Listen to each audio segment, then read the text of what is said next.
Well, hello again. Welcome to Horror in Detail.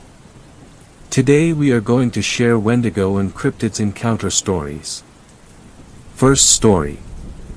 This story was shared by you/Gilgamesh Sambaba. A true Skinwalker encounter. I copied this off of a website called Phantoms and Monsters. The guy who runs it seems legit in regards to the field of cryptids. Part of his website has a daily blog where he posts other people's personal experiences with paranormal encounters. I read this one the other day and it, in my opinion, is a true encounter with a skinwalker. There isn't really any fluff or misinformation about the incident, he tells it straight and from the heart. Enjoy!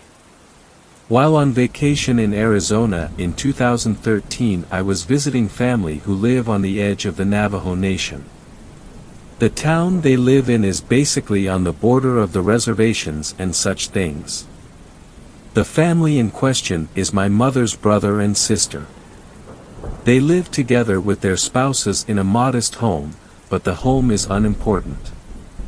I went there during my childhood every now and then and had several Navajo friends, so after a night out catching up with my two old friends, whose names I will not mention because of the events that took place that night, I was driving the two of them home. The female friend, we will call her Sue, was fast asleep in the right side of the back seat, while the male friend, whom shall be called Jim, was wide awake in the left side of the back seat. As we're on the way to Jim's house, I see something on the side of the road that is briefly illuminated by my headlights. It looks like a large coyote walking down the side of the road on all fours. Jim saw it first and pointed it out to me, so I slowed down and turned my brights on. What we both saw disturbed us so deeply that we had to wake Sue up to see if she would confirm that we were not crazy. When Sue woke up and looked out of the window, I had stopped the car at this point. She froze in her place and the thing, which had been walking along at a leisurely pace until now, turned around and stood up on its hind legs. It did not look like a dog does when it stands on its legs. It looked like it was used to doing it. Before Sue could shake herself out of the soul-crushing fear she was in, Jim and I got a good look at it. It was everything the stereotypical definition of a werewolf was, with a few key differences. We saw its snout was less like a wolf's and more like a hybrid between a wolf and a human.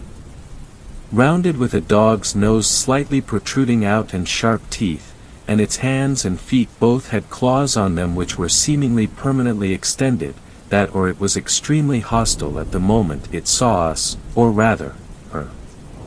By the time we were done gawking at the thing and fear started to take over curiosity, Sue snapped out of her own fear long enough to scream at me to drive as fast I could. She refused to stop screaming until it was completely out of sight, and when we pulled over and she calmed down enough to regain coherency, we asked her what was going on. She explained that she could not tell us why, but she knew what that thing was and that it wanted nothing but to hurt her and anyone related to her.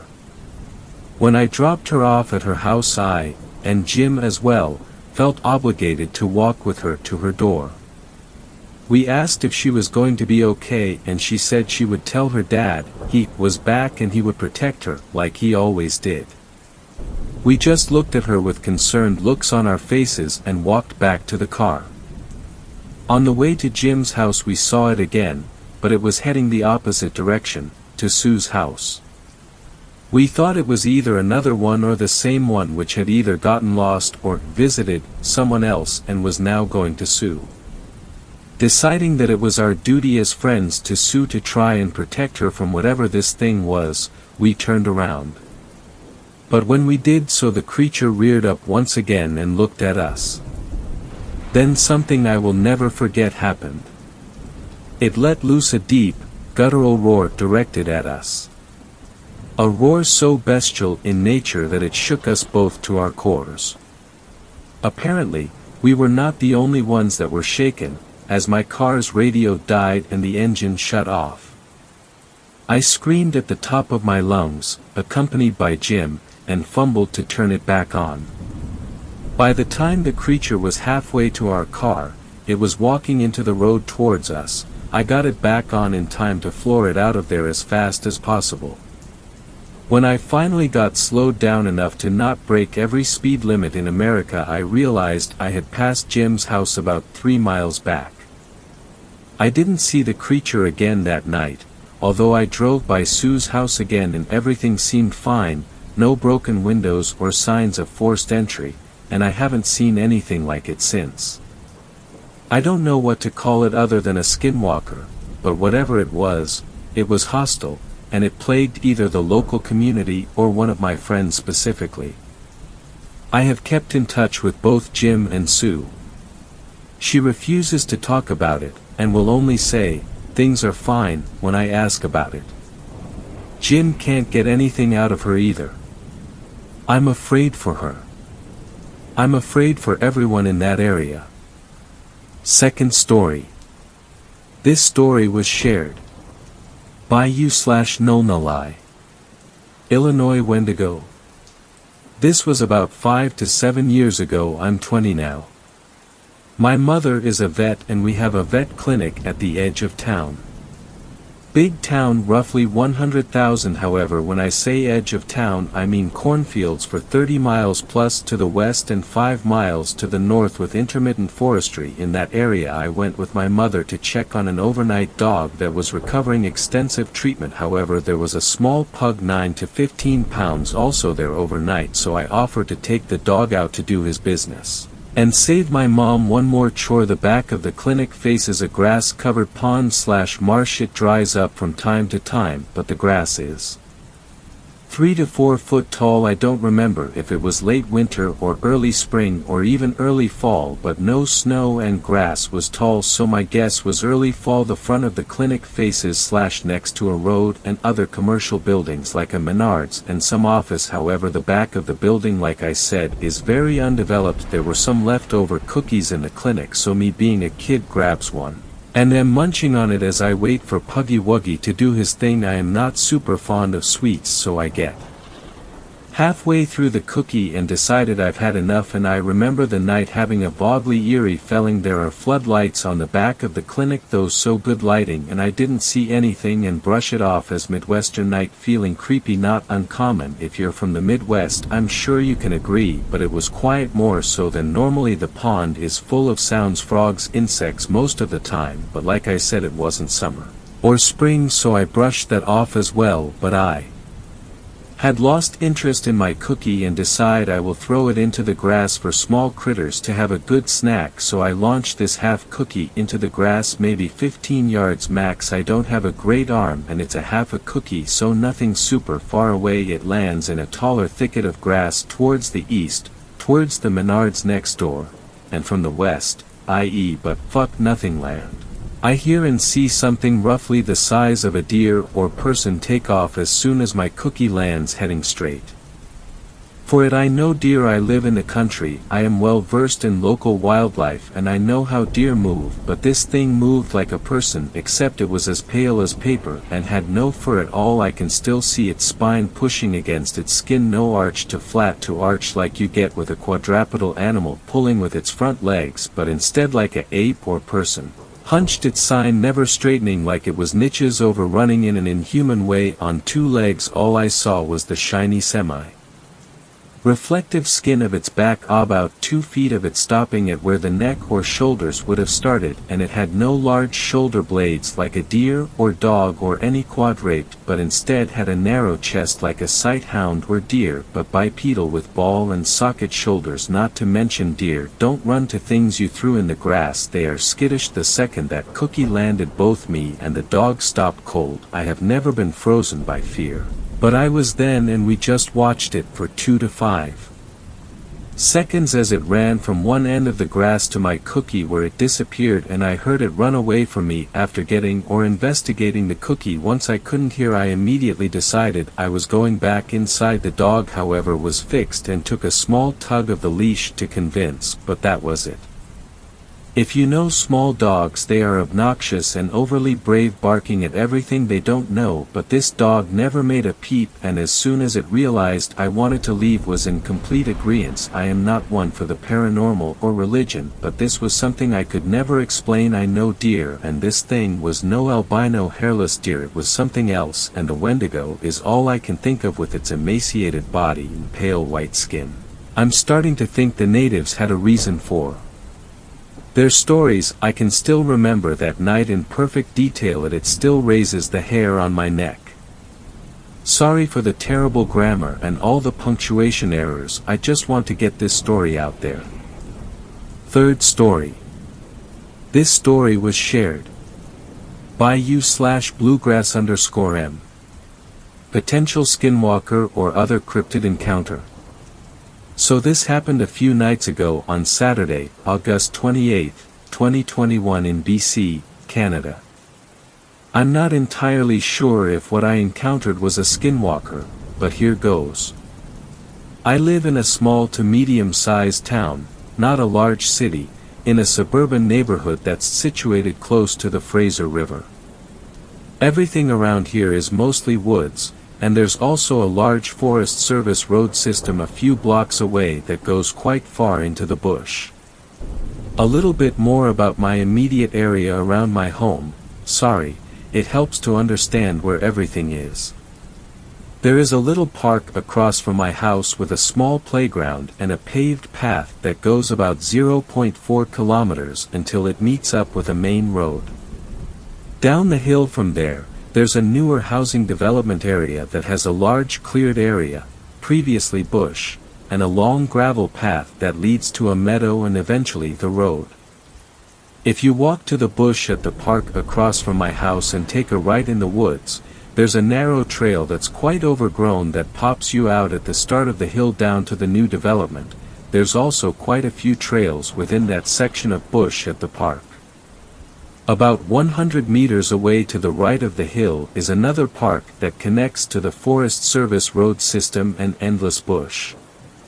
From the park across my house to the end of the meadow is about 1 to 1.5 kilometers in total. The meadow connects to a large gravel area across from a high school up a hill, which is where this begins. TLDR, large green belt by my house connects to all important areas in this story. Alright, so here's what happened. This was all later at night, around 11:30 p.m. Me and my girlfriend were in the gravel lot, in my SUV, across from the high school where we were talking, and she eventually fell asleep as we had been walking around all day and the fair was in town. About 15 minutes after she was asleep, I started to get an eerie feeling like I was being watched and had a feeling like we had overstayed our welcome. I didn't like it at all and always trust my gut when I get feelings like that, so I started to wake up my girlfriend. Just as she was starting to wake up, I heard what sounded like someone shouting, kinda like a hoo or ha, further away downhill into the meadow. I would have disregarded it, but it caught me off guard a bit since it sounded almost doubled, like the person had a chorus pedal or pitch shifter on their voice. It spooked me a bit because of that, and I hadn't heard anyone yell like that before. I finished waking up my girlfriend, and we drove away from there into an elementary school parking lot down the road from the hill leading to the new development. I told her what happened and we joked about it being spooky and whatnot. I then looked up videos to try and find something that matched what I had heard, and Skinwalker screams/vocalizations were what matched up most. Unfortunately, I scrolled into the comments which mentioned that the further away the scream is, the closer it is to you. It spooked me for a moment, but chalked it all up to coincidence. For fun, we decided to drive down the hill to the new development as it's dark and spooky. It has woods on one side where the park is, and has a gravel turnaround for vehicles with a gate at the end where the gravel path starts. As we were going down the hill near the top, I got a very strange and uneasy feeling, almost like a slight panic, but it went away shortly after we got to the bottom of the hill. My girlfriend said she got the feeling as well, so we decided to turn around on a side street and leave. I decided to play some music that always helps take the scared feelings away from me, the Doom Eternal soundtrack, specifically Super Gore Nest, and put the pedal to the metal on the accelerator whilst going up the hill to make me feel more comfortable and like nothing could touch me. When we were about 3/4 of the way up the hill, the feeling came back and hit us full force. The closer we got to the top where the trail comes out of, the stronger it got. The only way I can describe it is pure terror.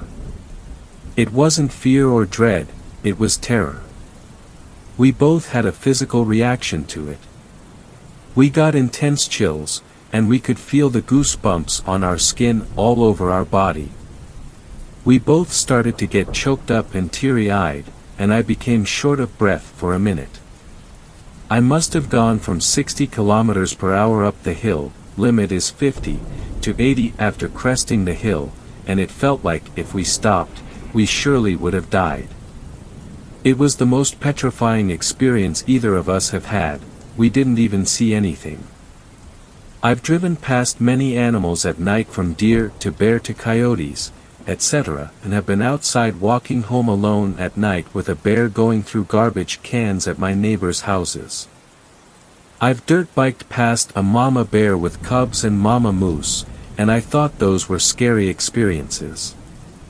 No scary experience I've had from a car accident when I was young to almost being hit 4 times doing road construction from dumb drivers can even come close to the feeling I had that night. The Doom soundtrack turned from the feeling of being a badass into feeling like it would be the anthem of my death. It was truly the most terrifying experience of my life. After getting out of Dodge, we went to a well-lit mall parking lot and calmed down for a bit, still shaken. I drove my girlfriend home, and had a very anxiety and fear-ridden drive home, as the park across from my house connects only 150-ish meters away from where the encounter took place. When I got home, I made sure everything was locked up tight, had a little bit of weed to calm down, and then went to bed while on video call with my girlfriend.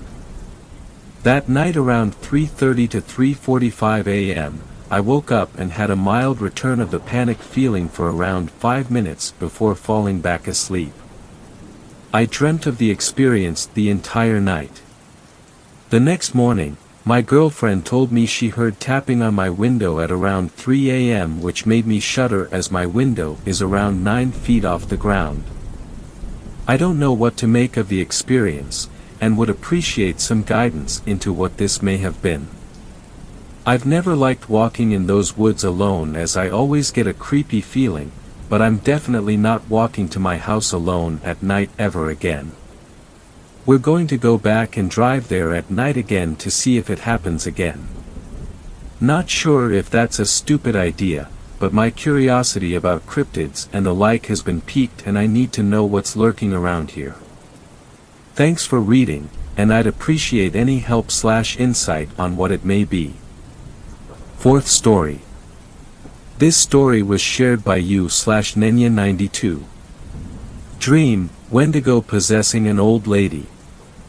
I'm from the UK and I don't know much about Wendigos. In fact, I didn't remember the name, as I've heard of them once in a TV series years ago. Last night I had a dream I was in a house and I turned around and there was a huge Wendigo in the doorway, and I instantly knew what it was and its name. In the dream, for some reason, I was living with and taking care of an old lady, but the Wendigo spirit then possessed the old lady and she became evil and malicious. I had to be real nice to her and do what she asked, or I knew she would hurt me. Eventually, with the help from others in the dream, I got away. In another part of the dream, my skin started to feel spongy and strange, and then my teeth started crumbling out of my mouth. I knew it was because of the Wendigo and my body was going to slowly die. All pretty gross, but I wasn't insanely scared during any of this. I have a lot of stress on ATM, so this could have influenced the dream, but I thought it was bizarre, especially as I forgot about Wendigos, including the name. 5th story. This story was shared by you/squid_bits. Skinwalker encounter in Phoenix. Hey, I'm pretty new to Reddit and just joined this sub after seeing it recommended and want to share an experience I had with you guys. First though, I'd like to give you some background about myself. I'm 37, 36 at the time of this encounter, and have always been interested in the paranormal. I've had a couple of encounters/experiences that don't quite fit this sub, so I'll post those elsewhere. I'd like to backtrack for a moment and emphasize that, interested in the paranormal, does not mean an outright believer. I'm certainly open to it, but more often than not I'll enter a situation with an agnostic attitude and instantly develop one of skepticism once I start assessing and evaluating everything. That being said, I do love a good mystery and don't think for a moment that people who believe in such things are lying or stupid.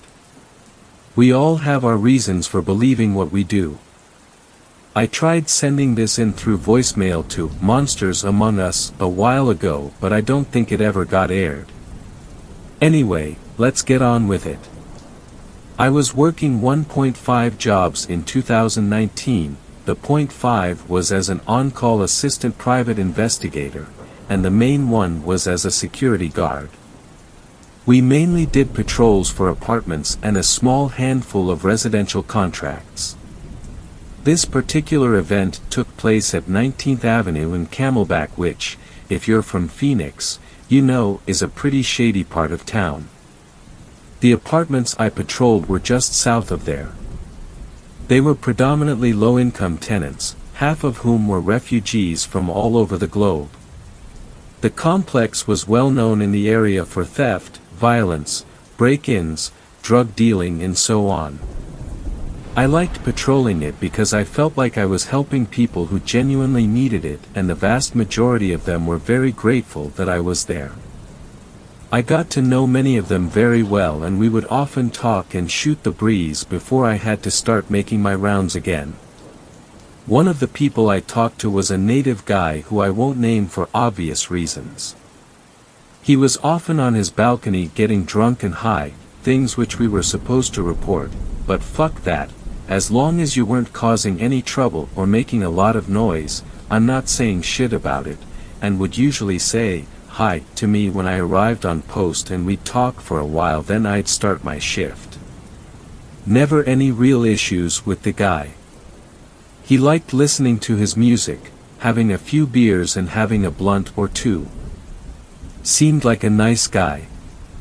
He had a tattoo on his chest of some Kachina dolls, though I have no idea if they play into this encounter or not. Anyway, in the summer of 2019 I was doing my rounds, and around 8:30 p.m. I hear him chanting loudly in his native language. I went to see if he was okay, as he never did this before. When I got there he was inside, so I kept doing my patrol until I heard it again not long after. I went back to his side of the complex and saw him, his pregnant fiancée and his son, whom I had never met before, coming down the stairs, and he looked at me and said, "Hey man, follow me." When I was walking behind them I saw what looked like a giant knife in the son's hand, but when we got to the parking lot I could see it was just a very large feather, and his father had two smaller ones, maybe from a juvenile eagle. When we entered the parking lot I saw a native woman standing there who I had kicked out earlier for being loud and yelling at a guy who was the roommate of the native tenant. I'd seen him before and knew he lived there, but didn't know he was his roommate. I don't remember what they were arguing about this time, but she had her two sons with her now, 10 years old and maybe a 6-month-old in a stroller. They were going back and forth with each other, and the father and son began taking the feathers and rubbing them on the children's faces while whispering in their language. The mother flipped the fuck out. "Don't you put that fucking evil on my babies, you sick fuck. Fuck you, get the fuck away from my babies," and so on. I was about to step in and tell them to stop when they stood up and said, in a very guilty voice, "We aren't doing anything to hurt the baby, that's why I even brought the security guard to make sure everything is okay," to which she replied, "He doesn't know what the fuck is going on. Truer words have never been spoken." She then says, "If you guys aren't doing anything wrong, then do it on your pregnant fiance's belly." The dad says, "Okay," and turns to his son to whisper something in his ear, and now it's the kid's turn to flip the fuck out. He yells, "You're still fucking evil. I'm half Christian and I'm not doing this evil shit," etc., etc., etc., and takes off running. The dad and his fiancée yelled at him to come back, and then he takes off after him. I'm stuck there trying to get the lady with the kids to leave, now for their own safety, and then I ran off looking for the dad and son. I didn't find them, so just assumed they left the property and therefore weren't my problem anymore. Not long after, I saw a fresh blood trail and vomit on the sidewalk and a knife nearby it, and walked back to the native guy's balcony, where I could now see him getting bandaged up by his fiancée due to having a huge gash on his forehead. I called the cops. I hated doing that, but now it was serious. They came, I explained everything that had happened, and they knocked on his door, but there was no answer. They told me there was nothing they could do since it was a family issue, and the dad that was attacked didn't want to talk to them, which makes sense, I suppose, from their point of view. No charges were ever filed. The next day I spoke with the manager about the incident. He told me, "Oh, you mean Mike, not his real name? Man, I've been keeping an eye on him. He moved here after he got let out of prison for manslaughter." If any of you are familiar with the process for becoming a skinwalker, you know that one of the big steps to take in order to become one involves murder. I only saw the guy a few times afterwards, and we never done of the incident again, but it was always in the back of my mind whenever I saw him. For the record, I don't personally think people can turn into coyotes or wield magical powers, no disrespect intended to anyone at all. However, I do think that some people think they are capable of such things. Anyway, if someone who is more knowledgeable about these things has any ideas, I'd love to hear them, particularly about the feathers and the Kachina tattoos. I knew a native guy years ago who had a specific tattoo put on him by a family member in case he ever got into prison, so he couldn't be recruited by the Warrior Society, the native prison gang, think their version of the Aryan Brotherhood, and always wondered if they had any hand in the whole Skinwalker thing in the Southwest. Cheers. Sixth story. This story was shared by you/Skillerina. A story I heard from my dad. We had been planning this hunting trip for months, and finally, the day had come. The 5 of us, experienced hunters all, set out for a remote cabin in the wilderness, eager for a weekend of adventure. The first few days were uneventful, filled with laughter and good spirits. But on the 3rd night, our peace was shattered by strange noises coming from outside. We cautiously stepped out of the cabin to investigate, but all we saw was darkness. Then, it appeared. A tall, thin figure emerged from behind the trees, its skin as pale as snow and its eyes glowing.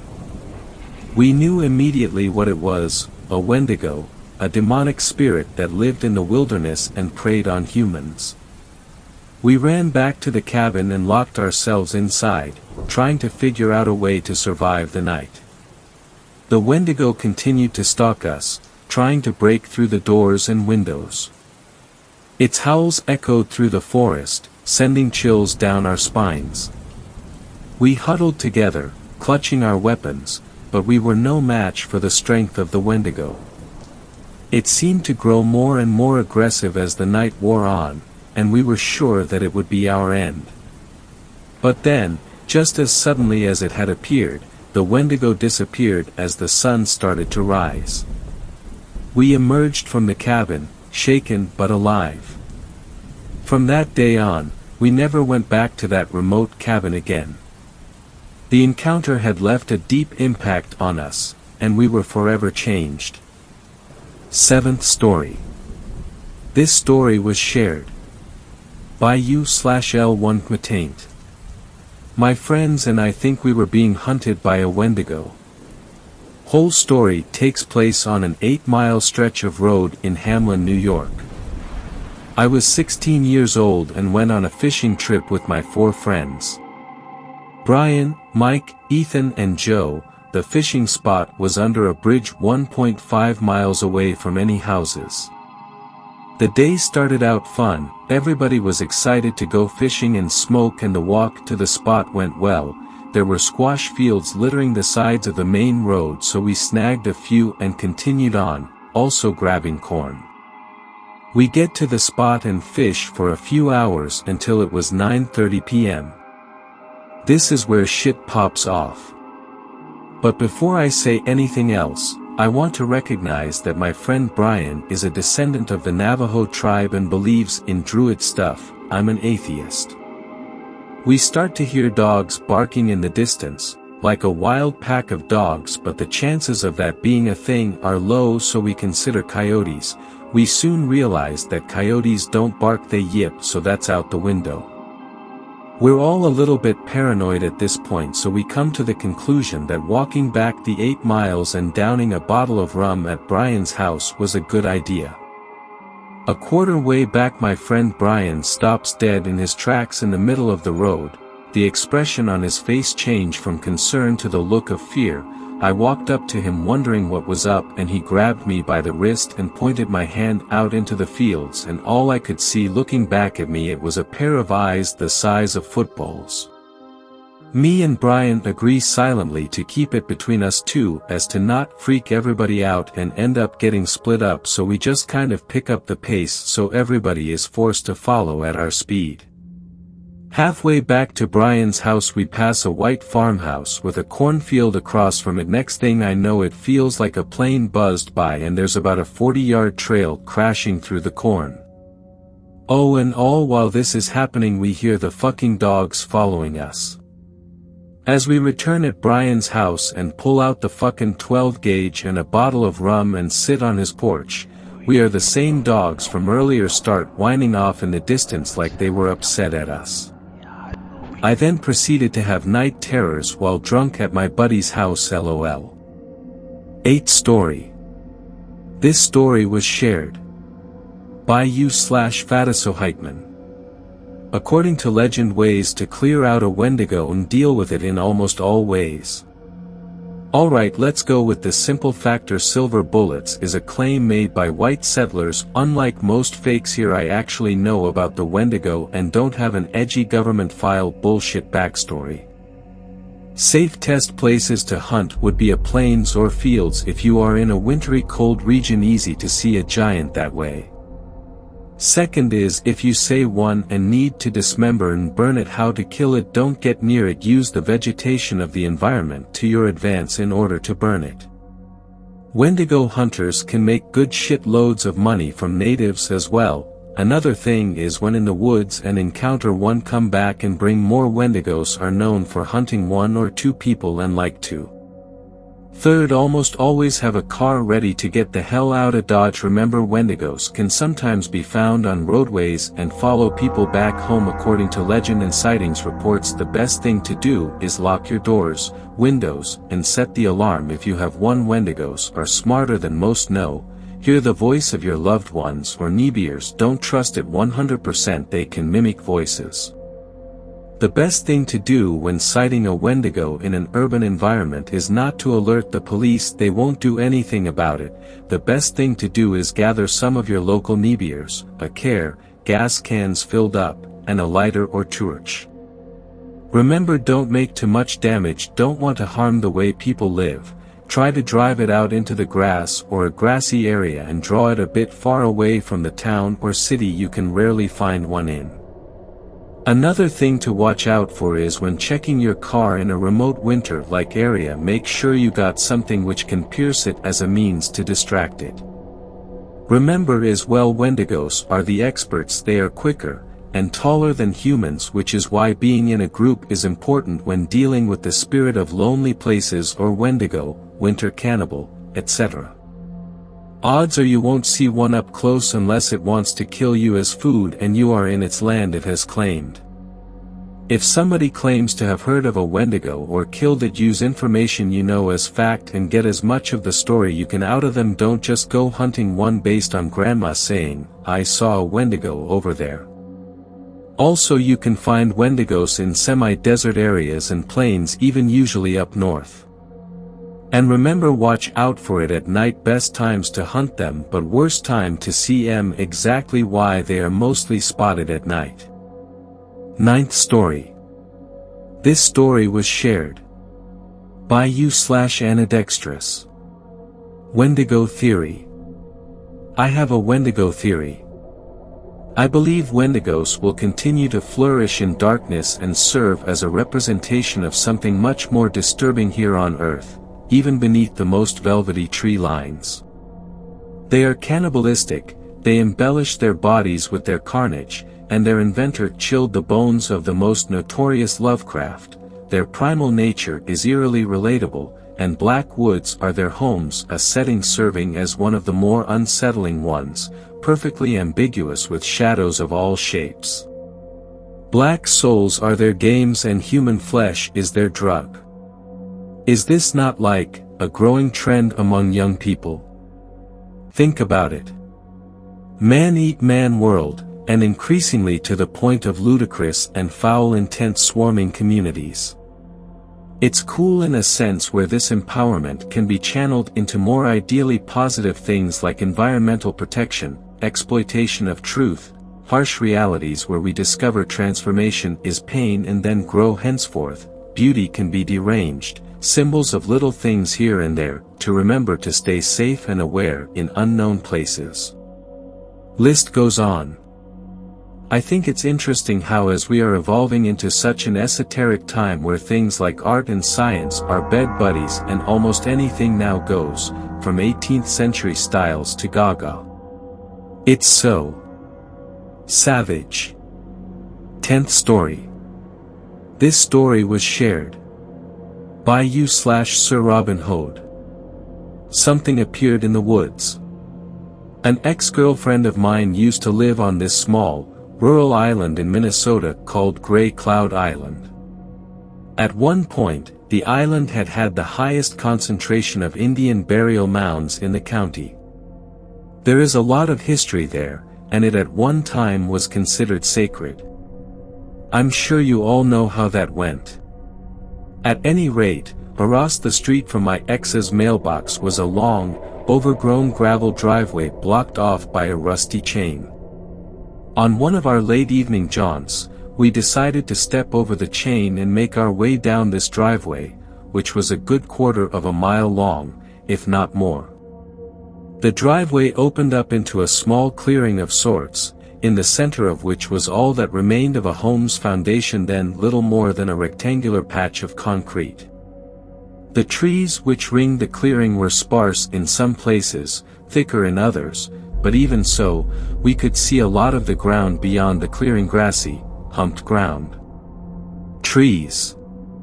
Nothing else. The ex-girlfriend had a blanket, which she spread out on the patch of concrete. We lay down together and talked for some space, the while listening to the chirr of the crickets. Dusk had just crept in, and we were still lying there, when he heard movement in the woods nearby, the furtive crackle of branches, crunching leaves. It was very close, much, much too close for comfort. From the sound of it, it was no more than 20 yards away.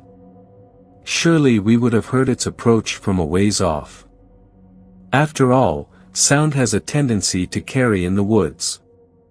We got up by mutual unspoken agreement and, in the dark, made our hasty but careful way to the driveway. The sound of something approaching from the woods changed. It was now in the clearing, where he had been only moments before. As shit-scared as ever I've been, I broke into a run, which was immediately arrested by my girlfriend, who urgently whispered, "Don't run. It provokes chase." I did as she bade, and together, in silence, We moved back down the driveway, moved as fast as we could without actually running.